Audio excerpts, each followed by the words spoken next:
इस परिस्थिति में, लॉकडाउन की परिस्थिति में हम लोग ऑनलाइन क्लासेस परचेज करा रहे हैं। तो क्लास 11 के माई struggle for the an education, my struggle for an education from class 11 first chapter taken by the English. So that first chapter name my struggle for an education, यानी शिक्षा के लिए मेरा एक संघर्ष।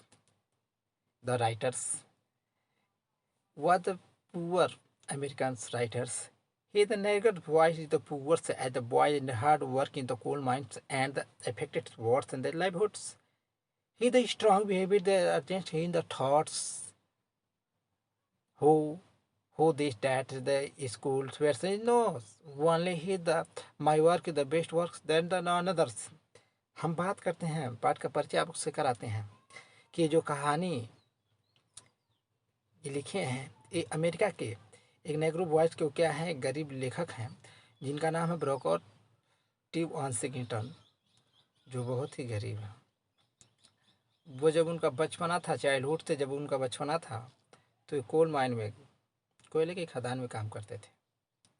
और ये संघर्ष बताया गया है कि शिक्षा के लिए मेरा संघर्ष। संघर्ष का मतलब होता है, देखिए कोई भी चीज़ बिना संघर्ष के आपको कदाप उपलब्ध नहीं हो सकती है, कदाप मिल नहीं सकती है।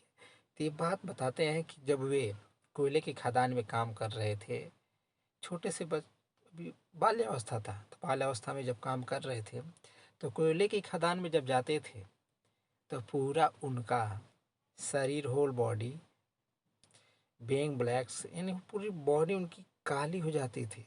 और जब वो उधर से रिटर्न होते थे, देखते थे कुछ स्कूल के लड़के जो काफ़ी खूबसूरत हैं, वहाँ का पूरे जो शीशे से कवर्ड हैं, पूरा उनका वाल शीशे से बना है, रंग बिरंग के झंडे वहाँ पर फहर रहे हैं। तो उनको एहसास होता था कि इन लोगों का जो स्कूल है शायद ये भी काम करते हैं, क्योंकि वो भी क्या, वहाँ पर जो कोयले की खदान में जो लोग काम करने वाले रहते थे, सारे लोगों का शरीर और कपड़ा पूरी तरह से ब्लैक हो जाता था। तो जब ब्लैक हो जाता था तो उनको लगता था कि ये हमारा ड्रेस कोड है। और स्कूल के बच्चे जब निकलते थे तो उसका भी ड्रेस कोड पहन देखते थे, क्योंकि उन लोगों का भी ड्रेस एक ही जैसा था। तो उन लोगों को लगता था कि कहीं ना कहीं ये जो ड्रेस कोड है ये सभी लोगों का ड्रेस है। तो उनको पहचान आती थी कि जैसे हम हैं वैसे हम हैं। लेकिन जब उनको ये ज्ञात हुआ कि नहीं नहीं, इस स्कूल में शिक्षा अर्जित की जाती है आगे बढ़ने के लिए, तो उनके मन में एक इच्छा जागृत हुई। और जब इच्छा जागृत हुई तो वो भी उसको एडॉप्ट करने की कोशिश की। उनको नहीं पता था कि यहाँ से कितनी दूर तक बच्चों की भक्त उन लोगों का समुदाय होता है, तो भक्त समुदाय में वे एडमिशन लेना चाहते थे, तो वह गए उसके लिए। लेकिन उनको नहीं पता था कि यहाँ से स्कूल कितनी दूरी पे है, वह कैसा दिखता है। इनको कुछ भी पता नहीं था कि एक इंस्टीट्यूट में, एक स्कूल में क्या क्या होता है।